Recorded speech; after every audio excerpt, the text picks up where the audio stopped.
G'day everybody, my name is Danny and I'm from Board Game Sanctuary. I'm an Australian board gamer who enjoys sharing this hobby with my friends, family and you. Today we're going to talk all things Orange. Orange Euros in fact by acclaimed board game designer Uwe Rosenbergs. One of his most famous games has you building your own farm where you're going to be feeding some farm animals, harvesting your crops, all at the cost of destroying the local environment for victory points. On the flip side, his other Euro is a game set in Ghana, a place where the destruction of forests is currently a significant issue there. The fruit bat is incredibly important because they're responsible for the dispersal of seeds, and the seeds that they disperse lead to the growth of new trees, new plants, and potentially new forests in the future.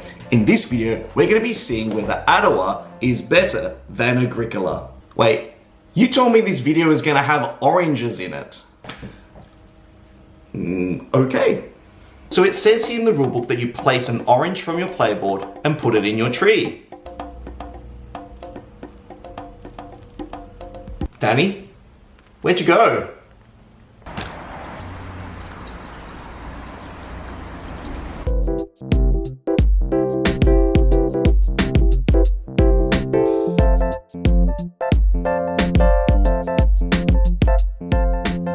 Agricola is one of Uwe Rosenbergs' early worker placement games. It's a classic farming game where the constrictions of the game feel really tight, but they open up as you progress throughout the game. What's really characteristic in terms of Uwe Rosenberg's designs is the fact that he gives you a lot of different choices and options. In Agricola, the main board where you take your resources and get your workers and get your produce is going to be quite limited, but as the rounds progress, the options open up wider and wider and become more powerful. This kind of leads to progression in the game where you feel like your starting farm is very limited, things get a little bit stressful, but as the game progresses, that kind of opens up and frees up what you can do. And then you'll see that the turns that you have towards the end of the game are much more powerful, more impactful, and larger than at the beginning of the game. The other thing that Agricola provides is the puzzle of space. The space to manage your farm, plowing your fields, having space to put your little enclosures to feed your animals, and reproducing those animals over time, and also starting your own family. Those are all really nice thematic touches that fit into this idea of building your own homestead. The other thing that's really cool about this game is this game comes with a plethora of different card options. You've got minor improvement cards, which allow you to give you small stepping stones for you to step across to try and increase the flexibility of how you build your farm. Then you've got major improvements, which gives you really cool conversion abilities. And then you've got occupations, people who work on your farm and kind of fine tune how you're going to be scoring a lot of your points.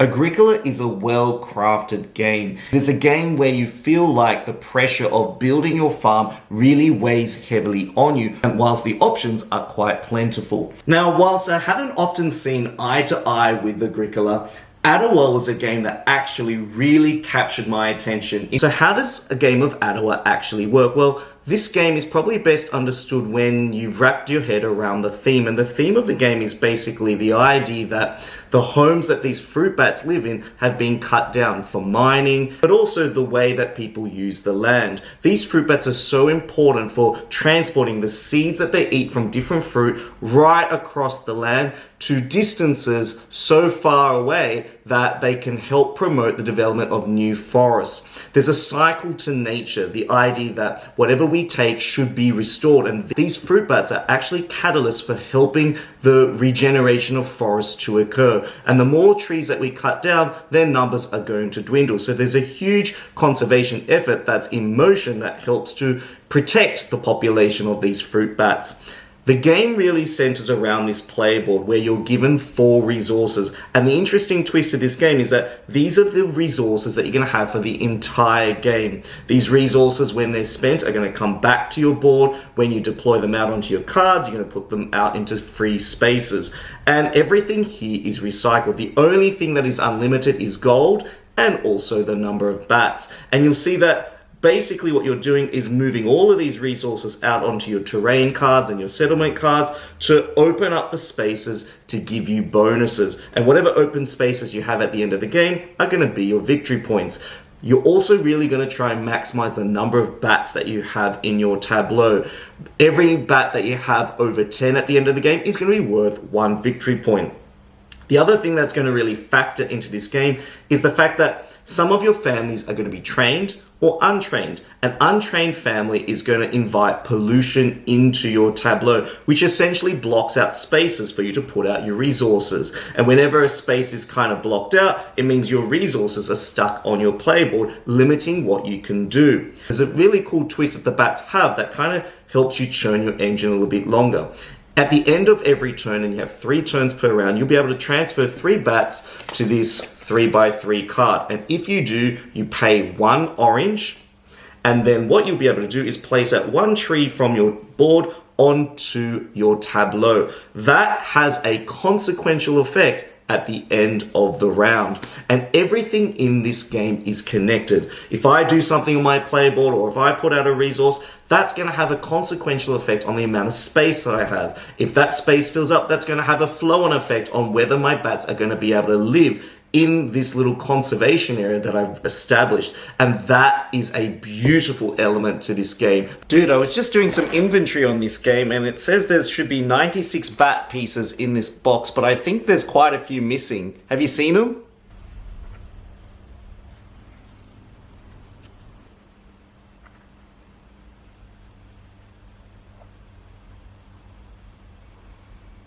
So I really want to draw your attention to this playboard, because at the end of every round, once everyone's placed their workers out, players are going to be going through an upkeeping phase.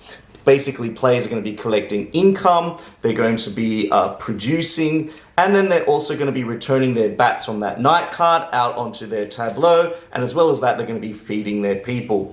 What's really cool is that as you uncover this top row of wild animals, the production gives you 1 tree.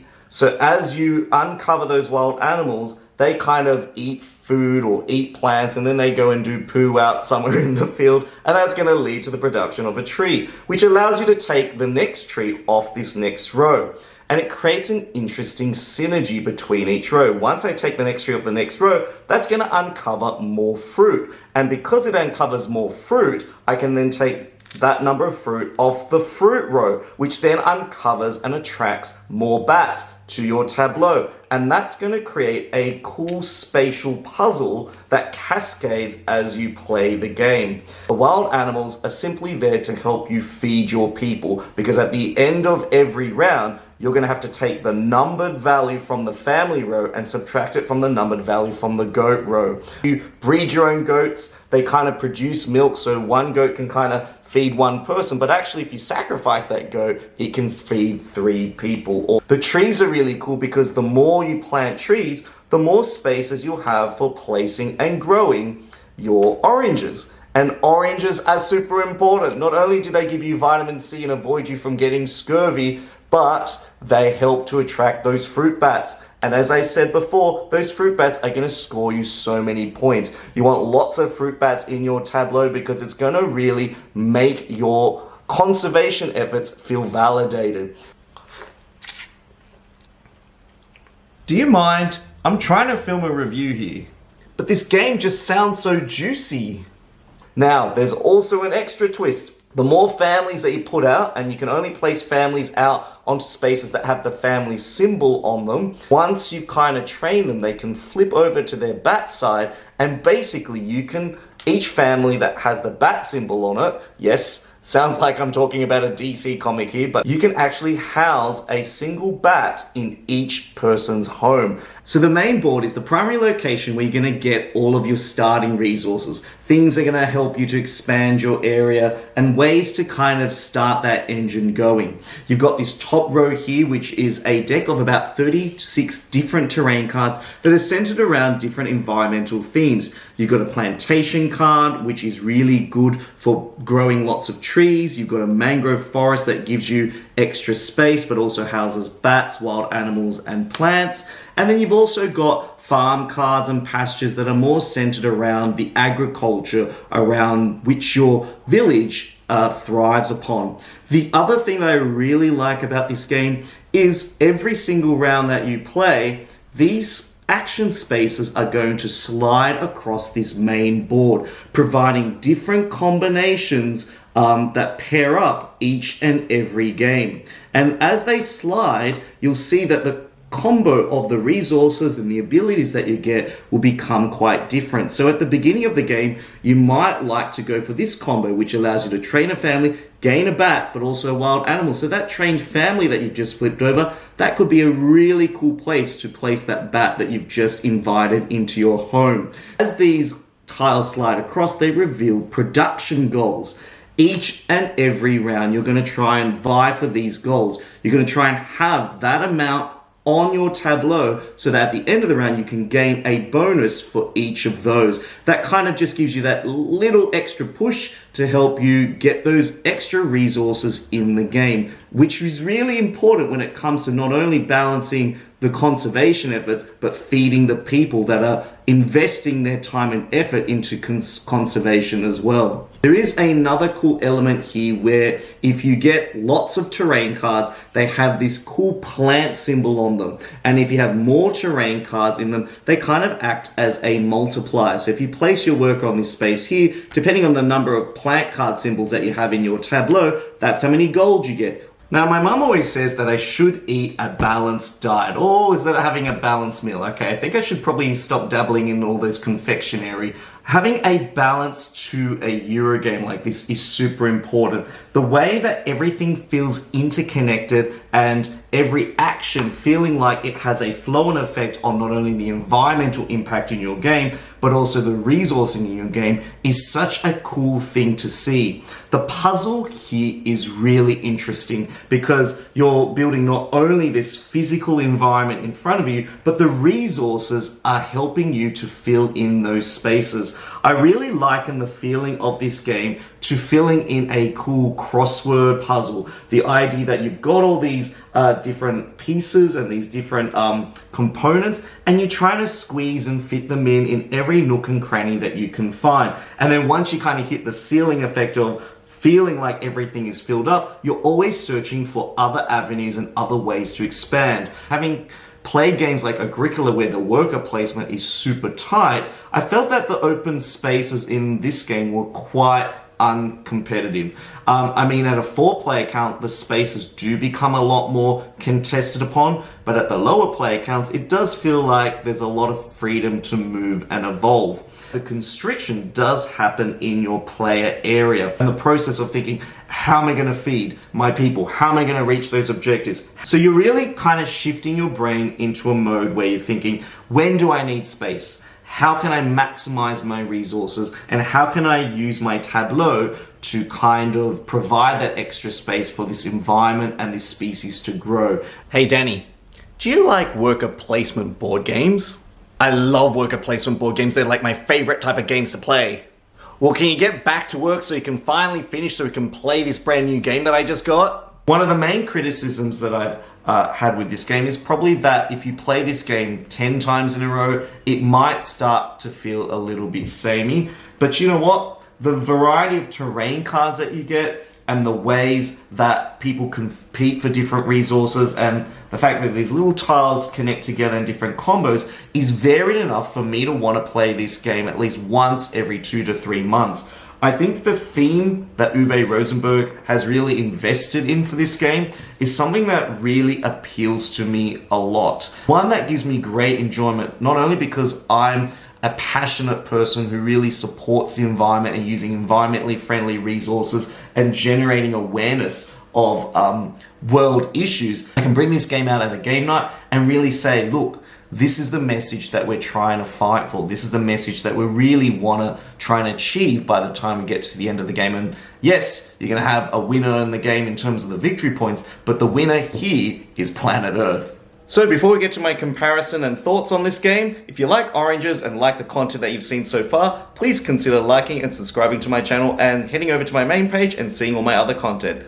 So in comparing both games, which of these games do I think is stronger? Well, Agricola definitely has the variability, the tenseness of the strategy, and the immense scope for building that dream farm that you want to build. while still maintaining a sense of constriction, strategy to the game, and an element of challenge and achievement. Agricola is a beast of a farming game because of just how pressured you feel as you try and do the things that you want. Atiwa definitely lacks in variability. You don't have that feeling that you're creating a different type of village each time. The main goal and objective remains the same. The little chaining that you do essentially all feels slightly different, but actually it's the same each time you play. But the environmental message in Atiwa is super strong. It's actually something that I actually play and feel, you know what? This is a chill puzzle. This is a chill game where I know that when I finish playing this, I'm not only going to have a really fun time, but just the theme of the game just feels incredibly satisfying. The puzzle is still there. It is still a fun, deep, rich, interesting spatial puzzle of trying to manage your villages, but also manage how many bats you're actually inviting into your area. There's that cool chaining effect that you get in the game that makes it feel like, you know what, I could definitely play a second round straight after this game is finished. There's less cognitive load in terms of trying to wrap your head around all the different options, but there is a greater cognitive load when it comes to making the right decisions optimally compared to the other players in the game. I definitely think Atiwa probably is better at the 3 to 4 player count, but whilst I say that, the solo mode in this is so cool. Not only do you play with the 3 sets of 3 colored meeples, each round you're going to be playing out those 3 meeples, and those meeples are going to sit there for the next 2 rounds, as in the subsequent round you're going to be placing the other color out, and then the round after that you're going to be placing your 3rd color out, and then in the 4th round you're going to be collecting your first color back and then redeploying them. Only take each of those spaces once every 3 or 4 rounds means that you're going to really have to think about, is this the moment that I'm going to use it? And in addition to that, the rulebook also comes with a solo challenge, different objectives for you to vie for. I would actually get Atiwa purely for the solo mode. The solo mode in this game is probably a 9 out of 10 for me. I just am in love with the solo mode in Atiwa. The game itself is so easy to get around, but also the solo challenges just provide that elevated ceiling effect where you're like, you know what? I beat that first game, now what is the next solo challenge? And all of a sudden, whoa, the ceiling level has increased again. I actually think that I prefer Atiwa if I was choosing one of these 2 games off the shelf, mainly because it's more accessible, it's more interesting. The idea of the chaining and the worker placement is really straightforward, yet the strategy is still rich and deep. Agricola is a very well-designed game. I would definitely play Agricola with seasoned gamers, people who are more experienced, people who are willing to digest the extra rules and variability and tap into really specific strategies.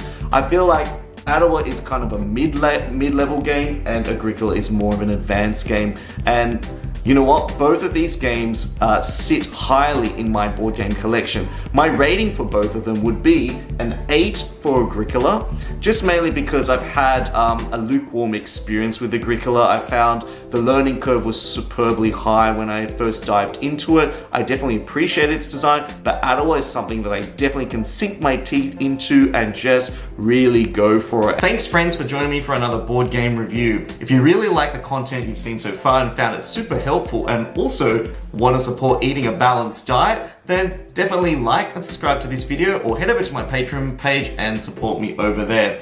Otherwise, I hope your next game is an amazing one and I can't wait to bring you more content soon, right here from my very own lounge room. See you later.